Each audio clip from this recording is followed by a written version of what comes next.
Hey, One Broken World Entertainment.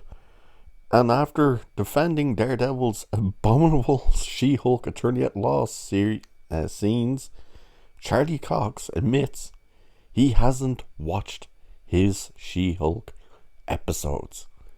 That's right. He defended this show, the tone and the portrayal of Daredevil with the walk of shame, and he hasn't even bothered to watch it. So, there's an article over here, Bounding into Comics, which we're going to have a look at, which shows when he was defending it to what he has now recently said. So let's get into this, shall we? Because this is redonkulous. So, actor Charlie Cox revealed he has not yet watched the episodes of She-Hulk that featured him as Daredevil, despite previously defending the show's portrayal of the character.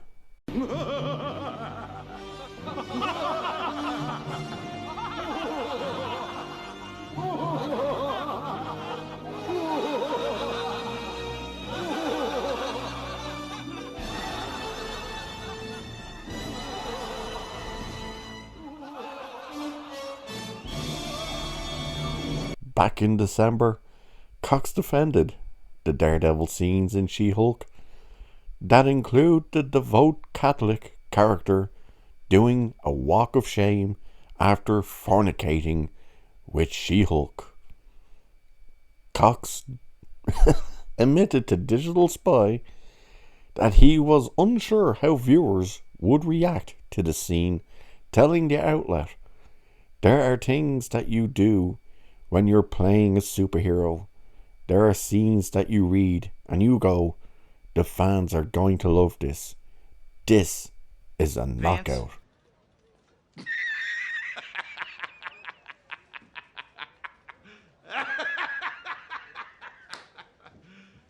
You serious? He continued, and then there's stuff like the walk of shame, where you're like, I don't know. This could go two ways. This could be something that the fans really enjoy, and it could be something that feels like it goes against the nature of what they love about the character and the tone of the pace.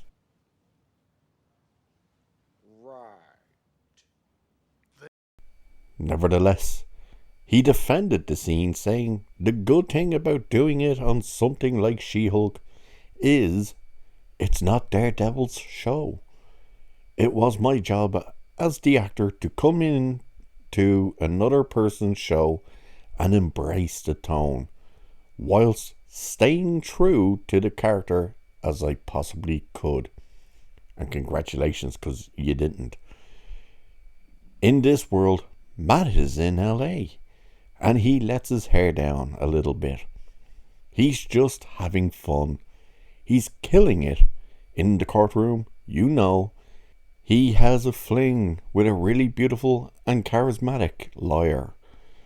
And then they get to do some superhero stuff. He justified. Saying really beautiful is a bit of a, she's not bad, but she's not stunning. He then went on, "It tonally felt very different from everything I've done as the character, but that was also really exciting and new and different and in keeping with the character." How can it be completely different and exciting and stuff but still be the same?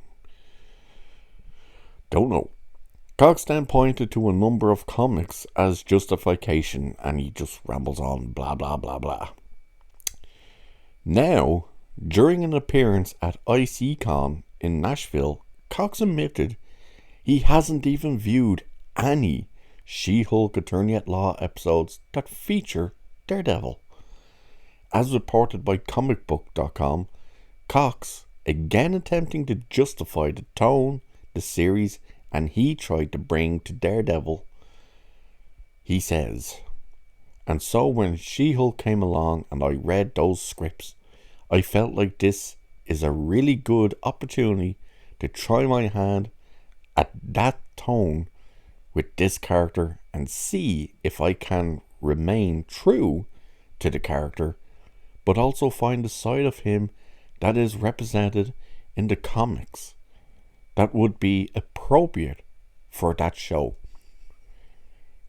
That's industry talk for I'm gonna have my own show on Disney Plus. My show will be this stupid Disney Plus Marvel MCU tone that they now go for. I'm gonna have to portray the character that way because that's what he will be moving forward.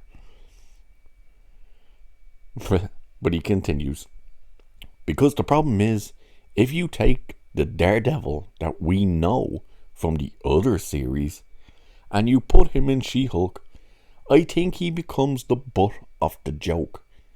He's the serious one and everyone, so I didn't want that. I don't think he's that. So I wanted him to match Jennifer Waters a little bit, and that experiment for me was really fun. He added. Cox then admitted, and I think people responded to that. I actually also haven't seen that episode. I've seen the bits from when we do the ADR, which is the voiceover stuff, and it seems fun. You know what I mean. But it was a really cool experiment to see if you could take that character and without losing anything, losing what people love about the character, what I love about the character, and still see him in different places. It's also true to life. Cox attempted to justify the scenes. There are times in your life when you find it very difficult to find a sense of humour because you're struggling or because life is hard. And there's times when life's running smoothly and it's sunglasses and roses. Wow. How do you go from we wanted to make the character funnier and fit him into the tone, and it was a great experiment. I loved seeing the scripts, while at the same time you're saying, oh, we were nervous that fans mightn't like this when I was reading the scripts.